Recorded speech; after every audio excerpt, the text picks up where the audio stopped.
जय जय राम। सादर नमन परम प्यारे राम, परम पूज्य गुरुजन, परम दिव्यात्माएं और आप सबके मंगलाशीष लिए परमेश्वर कारण कृपा करके अपने श्री चरणों में लेकर आए हैं। उनका बारंबार धन्यवाद, अनंत बार धन्यवाद।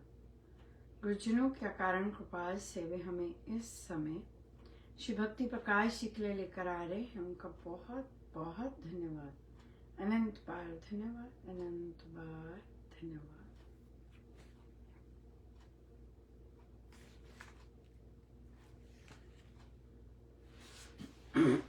पृष्ठ 29, दोहा नंबर 2।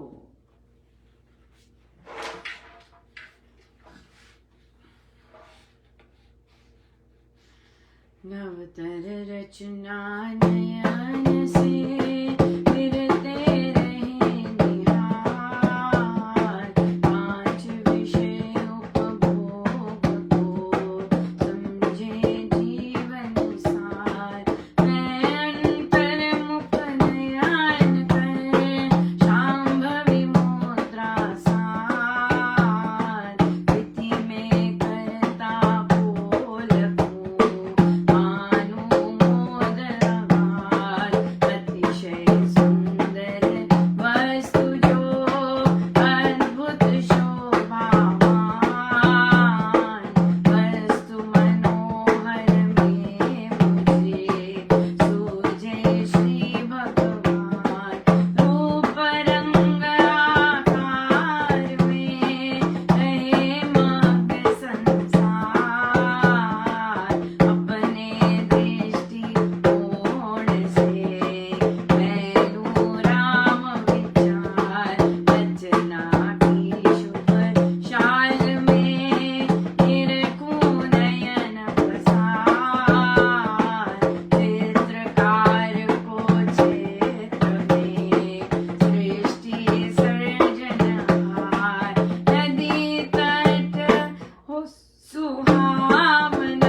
सो महाराज यौवन युग की बात कर रहे हैं कि यौवन में अपने नयन से जो युवक है वे निहारते हैं और फिर उपभोग में, 5 विषयों के उपभोग में वही जीवन का सार समझते हैं। लेकिन मैं अंतर्मुख नयन करके शांभवी मुद्रा साध कर कृति में कर्ता को लग कर मानू मोदगा। तो मैं तो अपने अंदर भीतर, हम देखेंगे कि शांभवी मुद्रा कौन सी है, इस पर फिर से आना पड़ेगा कि मैं अंतर्मुख नयन करके मैं कृति में, जितनी भी कृति है, जितने भी कार्य हो रहे हैं उसमें कर्ता को दिखता हूँ और उसमें मैं वो देखकर मैं बहुत आनंदित होता हूँ। और फिर अतिशय सुंदर वस्तु जो हो, अद्भुत जो हो, शोभावान जो हो, और मुझे तो उसमें भगवान ही दिखते हैं। रूप रंग, जो संसार है वो रूप रंग में मग्न रहता है, लेकिन मैं अपने दृष्टिकोण से राम पर विचार करूं।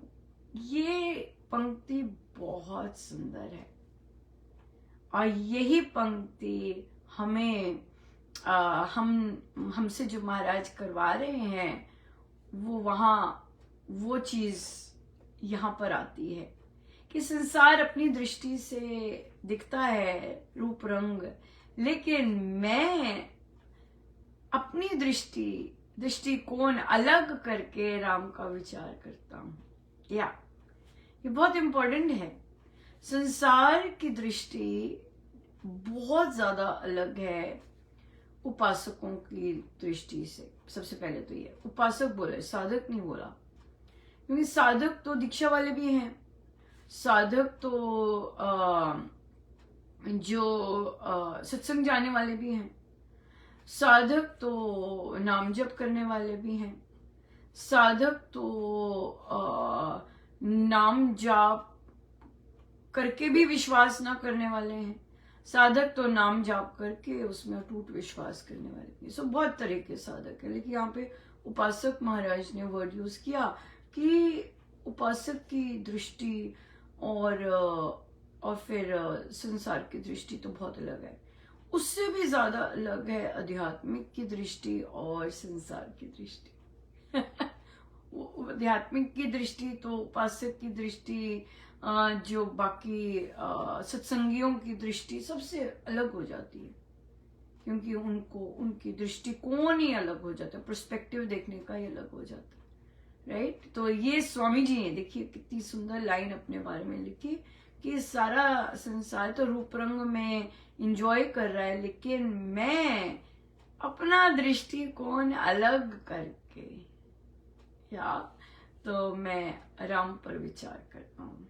या सो इट इज ओके। आपके बच्चे अलग तरह सोचते हैं, आपके आस पड़ोस के अलग तरह सोचते हैं, इट्स फाइन, बिल्कुल ठीक है। लेकिन वो भी बिल्कुल ठीक है कि अगर आप अलग तरह से सोचते हैं, आपकी दृष्टि बिल्कुल अलग तरह से, वो भी बिल्कुल ठीक है, बिल्कुल ठीक है। सो बहुत सुंदर है। और अपना दृष्टिकोण अलग रखने, संसार जैसा नहीं होने में बहुत दम चाहिए,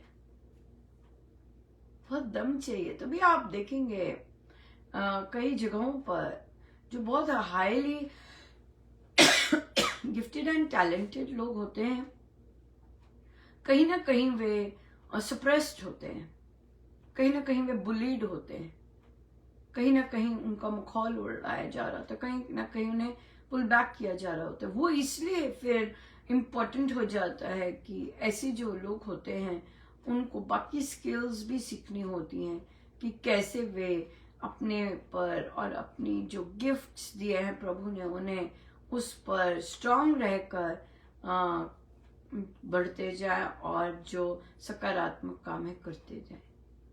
अक्सर लोग दूसरों की नजरों से, दूसरों के नॉन अप्रिशिएटिव बिहेवियर से काम करना बंद कर देते हैं। लेकिन अगर हमें विश्वास है और हम ये देख पाते हैं कि मैं जैसे सोच रही हूं या सोच रहा हूं वो मेरे परिवार से अलग है,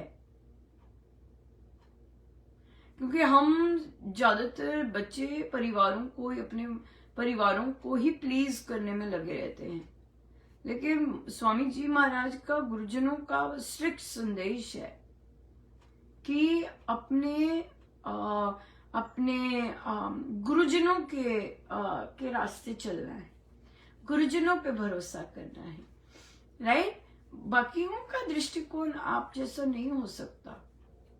सो इसका मतलब ये नहीं कि आप अच्छे काम करने बंद कर दें जस्ट बिकॉज आपके परिवार का दृष्टिकोण अलग है या आपके समाज का दृष्टिकोण अलग है। नहीं, परमेश्वर स्वामी जी महाराज ने लिखा है, मैं अपना अलग दृष्टिकोण करके राम पर विचार करूं। It's fine, it's perfectly okay, perfectly okay, right. या सो चित्रकार को चित्र में सृष्टि सृजनहार, रचना की शुभ शाल में निरखूं नयन पसार। सो परमेश्वर को चित्रकार कहकर कि पर मैं उनको निहारूं उनकी सृष्टि में, या उनको निहारूं उनकी सृष्टि में। बहुत ही सुंदर, बहुत बहुत बहुत बहुत सुंदर।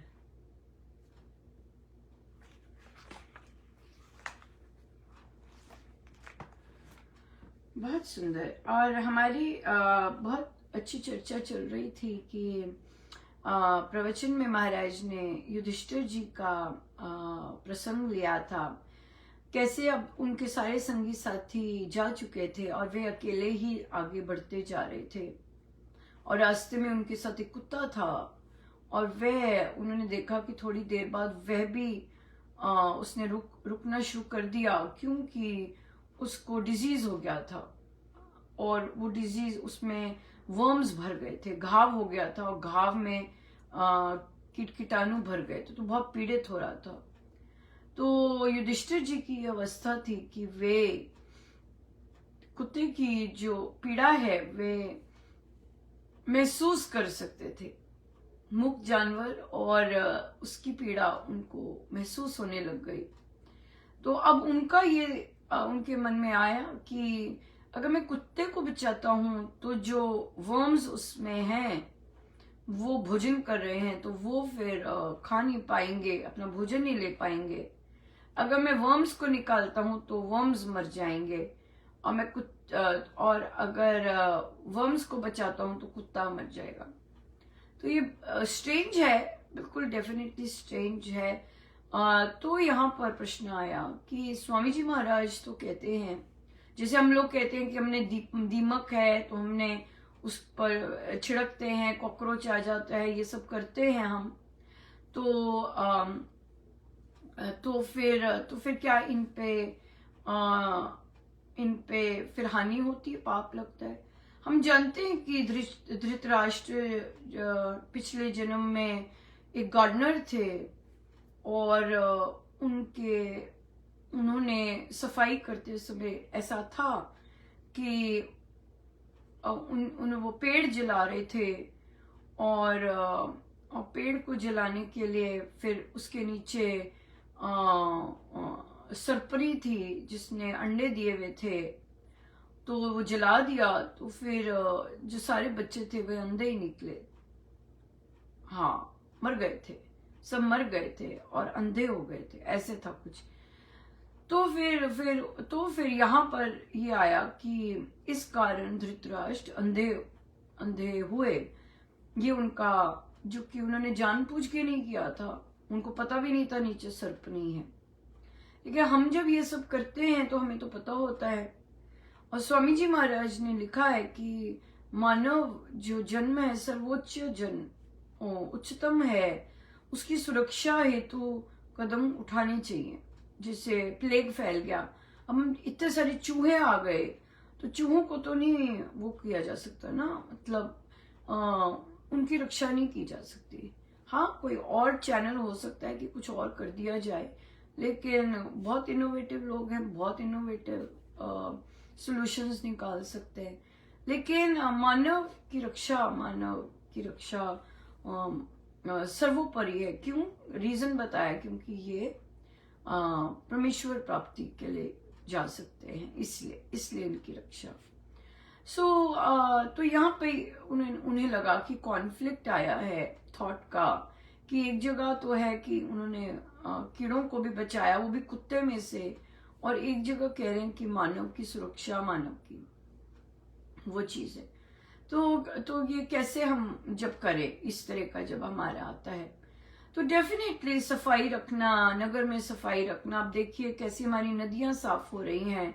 कुंभ में गए थे, कैसे बार बार नदियों को साफ हर रोज किया जा रहा था, राइट? क्यों? क्योंकि डिजीज फैलने का डर था, करोड़ लोग आ रहे थे और महामारी फैल सकती थी, राइट? सारे के सारे वाइप आउट हो सकते थे, पर ह्यूमन सुरक्षा के लिए सबसे पहले रखा गया, और जिसके कारण ये वाली, क्योंकि विदेश से, स्वदेश से, हर जगह से लोग आए, तो वहां पर फिर उनकी रक्षा के लिए, सुरक्षा के लिए, उनके हेल्थ के लिए ये सफाई निरंतर होती गई नदियों में, क्योंकि रोज डुबकी लग रही थी।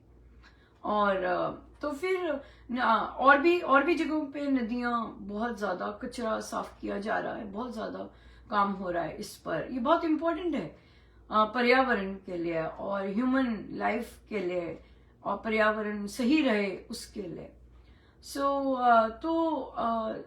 तो फिर यहाँ पर बात ये आती है कि जब ह्यूमन सुरक्षा, सफाई इज वेरी इंपॉर्टेंट। घरों की सफाई इंपॉर्टेंट है। आपके घर में कॉकरोचेस आ गए हैं, चूहे आ गए हैं, which is not a healthy sign. तो सफाई रखनी तो बहुत जरूरी है ना, मतलब ये तो सर्वोपरि धर्म आता है, ये तो धर्म का कार्य है। सफाई रखना धर्म का कार्य है। जब अब हम कहें कि भी अच्छा हमारा चूहों को नहीं मारेंगे, पर क्योंकि हमारा कहीं हमें चूहे हत्या के दोष ना लग जाए, तो पर धर्म तो आपका अपना निभाना है ना पहले। तो जब हम कर्मयोग करते हैं कि मेरे परमेश्वर की आज्ञा अनुसार ही मैं ये सारे कार्य कर रहा हूँ, और हमारे मन में अगर ये आता है कि प्रभु आप ये मेरा तो धर्म यही है कि इनको समाप्त करना या सफाई रखना, लेकिन इसमें अगर जीव जंतु की मारे जा रहे हैं तो वो आपके श्री चरणों में ही जाए, इतनी तो प्रार्थना कर सकते हैं, क्योंकि हम अवेयर हैं, क्योंकि हमारे मन में ऑलरेडी कॉन्फ्लिक्ट है, राइट, इस तरह के काम करते हुए। सो इसलिए ये चीज में हमें बहुत अच्छी बात है कि हमारे अंदर आता है कि हमें मारना नहीं है, अच्छी बात है, लेकिन हम ऑब्वियसली और भी चीज कर सकते हैं। जब हम उन्हें समाप्त कर रहे हैं अपने धर्म को पालन करने के लिए, हम परमेश्वर का वाहन बन के कर सकते हैं। जैसे अर्जुन को कहा नहीं, अर्जुन ने तो अपने रिश्तेदारों को मारा, राइट। कई लोग अधर्म के लिए अपने रिश्तेदारों के साथ हो लेते हैं क्योंकि उन्हें अपने रिश्तेदारों को प्लीज करना है, पर भगवान श्री कृष्ण ने अर्जुन को ऐसा तो नहीं बनाया। भगवान श्री कृष्ण ने अर्जुन को धर्म का कार्य करने के लिए बनाया, सही गलत की पहचान करने के लिए बनाया, राइट, कि भाई सही क्या है गलत क्या है उसकी पहचान कर सको, धर्म क्या है अधर्म क्या है उसकी पहचान कर सको। तो अगर रिश्तेदार अगर अधर्म के रास्ते पे हैं तो फिर तुमने उनके साथ नहीं खड़े होना, चाहे तुम अकेले खड़े हो, तुमने धर्म के साथ खड़े होने, है कि नहीं। तो इसलिए प्रभु ने तो यही सिखाया है ना, चाहे रिश्तेदार हो वो धर्म कर रहे हैं, चाहे हमारे घर में इन्फेस्टेशन हो गई है जिसकी सफाई करनी है हमें, राइट, तो हमें हमारा ये है। एक और बात यहाँ पे है कि युधिष्ठिर जी जिस यात्रा पे थे उस समय वे सारा अपना राज्य छोड़कर अब स्वर्ग की ओर प्रस्थान कर रहे थे, ऐसी थी उनकी अवस्था। उन्होंने अपना राज्य सब कुछ दे चुके थे और सब कुछ कर चुके थे, सब कुछ दान कर चुके थे, जितना सब गृहस्थ नहीं थे, अब तो जा रहे थे, सब कुछ समाप्त भी हो चुके थे। तो आप देखिए वो किस स्टेज ऑफ लाइफ पे थे, अपनी लास्ट स्टेज ऑफ लाइफ पर, जब उनके जाने की बिल्कुल तैयारी है। हम अभी गृहस्थ हैं, हम इस तरह से सोचना गृहस्थ के लिए तो बाकी कर्म कर्तव्य कैसे निभाएंगे ना। तो हमें तो देखना है कि हमारे बॉडी में अगर कीट कीटाणु आए हैं तो उसका उपचार करना बहुत जरूरी है। क्यों? क्योंकि हमें अपने कर्तव्य करने हैं, हमें तो अपने कर्तव्य करते जाने हैं ना लास्ट मोमेंट तक। तो जो महाराज ने प्रवचन ये वाला बताया, उनका कहने का मतलब ये था कि आप दूसरे की पीड़ा अगर नहीं समझ सकते तो आप प्रार्थना कैसे करेंगे, ये बात थी। तो उन्होंने कहा कि जैसे एक महिला दूसरी गर्भवती महिला जब डिलीवरी करती है उसकी पीड़ा समझ सकती है, पुरुष नहीं समझ सकते, लेकिन कई पुरुष बहुत संवेदनशील होते हैं, राइट। उन्हें वो ये एहसास कर पा रहे होते हैं कि अगला बहुत ज्यादा पेन में है। लेकिन अगर एक महिला दूसरी महिला की पीड़ा जानती है, वो कि कितनी पीड़ा होती है, अगर वह उस पर उसके प्रति ये होती, अरे सबको होता है ये सब, तुम कोई नई नहीं आई हो, अगर ये बोलती है तो वो प्रार्थना कैसे कर सकती है।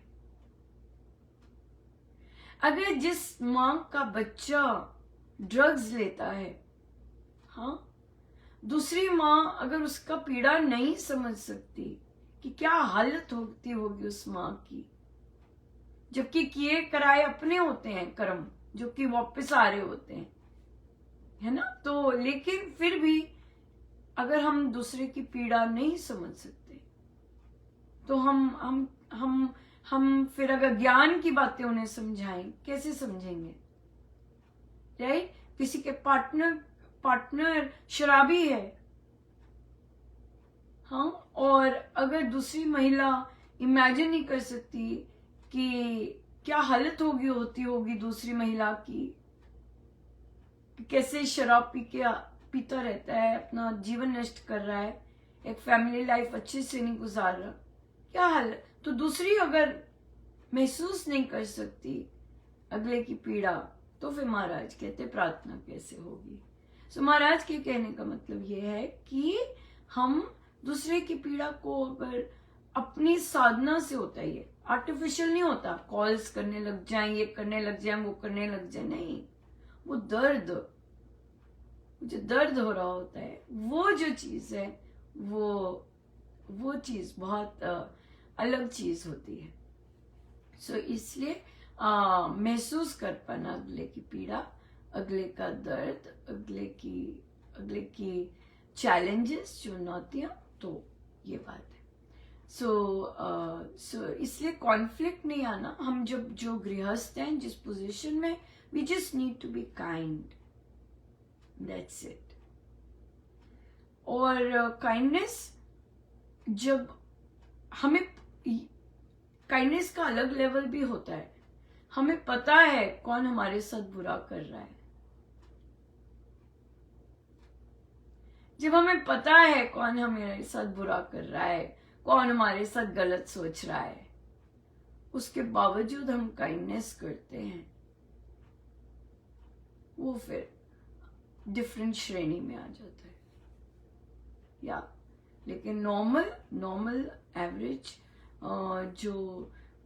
जो जीवन व्यतीत हो रहा होता है, उसमें बच्चों की पीड़ा समझनी, बच्चों की परेशानियों को अंडरस्टैंड करना, और रेदर देन कि पूरा ज्ञान मार देना, वो अलग बात है, वो अलग बात है। सो बहुत बहुत धन्यवाद गुरुजनों का, अनंत बार धन्यवाद। आई एम सीधे होके बैठे।